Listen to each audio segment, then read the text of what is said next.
California has long been sold as a dream, sun, glamour, and opportunity. But today, a harsh reality is dimming that golden glow.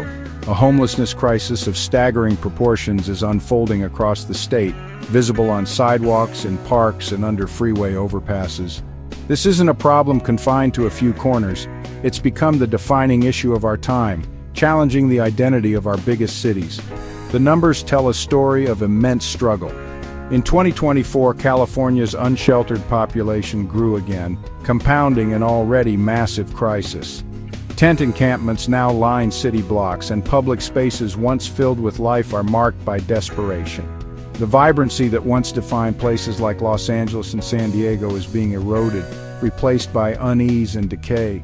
The problem is so visible, so pervasive, it's changing how people live and feel about their neighborhoods. We're witnessing a transformation that forces us to confront tough questions about poverty, housing, and our values as a society. The roots are complex: soaring housing costs, stagnant wages, and a frayed safety net. This crisis touches every part of the state, from sprawling cities to the agricultural heartland. The empty storefronts and quiet streets aren't just an economic downturn, they're the physical manifestation of a profound social failure. The California dream is slipping away from many, leaving broken lives and altered landscapes in its wake. A quietness has settled over parts of California's cities, an unnatural silence for places once full of life. Downtowns and commercial corridors now feel hollow, a ghost town effect born from the homelessness crisis. People are staying away. Streets once buzzing with shoppers and diners are now often avoided. The visible signs, encampments, people in distress, have created a climate of fear and anxiety. When parks become shelters and library entrances are blocked, the public's relationship with civic spaces frays. Fewer people on the streets means fewer customers for local businesses, leading to a cycle of decline. As businesses close, streets empty further, deepening the ghost town effect. In some communities, fear of ICE raids keeps families indoors, compounding the emptiness. The hollowing out of our cities is driven by overlapping crises: fear, poverty, and insecurity. The result?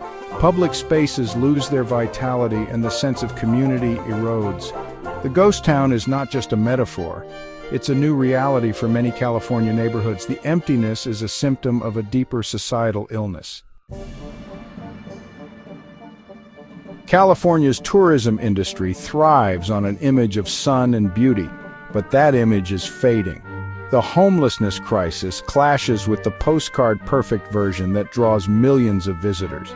Tourists arriving in major cities are confronted with poverty and encampments near landmarks, a jarring experience. This damages the state's reputation and threatens a vital part of its economy. Convention organizers and travel agents report growing concerns about safety and city conditions. Negative experiences spread quickly on social media, painting a grim picture for potential visitors.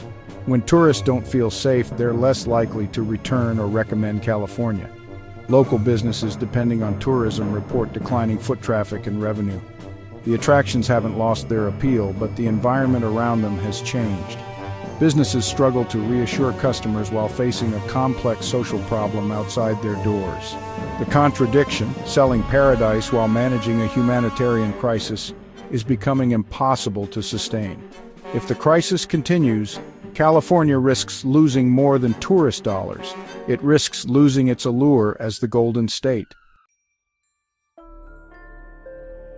Beyond the tents, a hidden tragedy unfolds. Families, students, and children living in unstable, overcrowded conditions. They're the hidden homeless, not on the streets, but just as vulnerable. In 2024, homeless students in California's public schools surged to the highest level in a decade, most living doubled up or in makeshift spaces. Kids do homework in garages, sleep in different homes each week, and face constant instability. Monterey County has the highest rate of student homelessness in the state, 16% of public school children. Even families with full-time jobs can't afford stable homes, forced into substandard, overpriced rentals. School districts are the primary safety net, but crucial federal funding has expired, leaving resources stretched thin. The instability takes a toll on education, health, and emotional well-being. The crisis of hidden homelessness is a quiet epidemic eroding the future of young Californians. It's a tragedy unfolding out of sight, one unstable night at a time. Many of California's homeless are employed: retail clerks, food workers, even professionals. In a state with sky-high rents, a paycheck often isn't enough for a stable home. Minimum wage workers would need to work over 90 hours a week to afford a modest apartment. A single unexpected expense can push people from housing to homelessness. Many sleep in cars, trapped in a cycle where hard work isn't enough. The working homeless dismantle the myth that this is a crisis of personal failure. It's a market failure. Jobs no longer guarantee security in the Golden State. For decades, Los Angeles City and County worked together through LAHSA to tackle homelessness. In 2024, that alliance crumbled. Los Angeles County withdrew, citing lack of accountability and poor results. The split followed years of frustration and damning audits of LAHSA's management. The county aims for more control and transparency, but the timing is risky. Mayor Karen Bass opposed the move, warning it could disrupt fragile progress, including a recent drop in street homelessness. The split risks creating competing bureaucracies, confusion, and service gaps. Nonprofits are caught in the middle, unsure of future funding and direction. For the unhoused, political maneuvering feels distant. Their needs are immediate. The danger: this bureaucratic divorce could create more chaos, hurting those it's meant to help.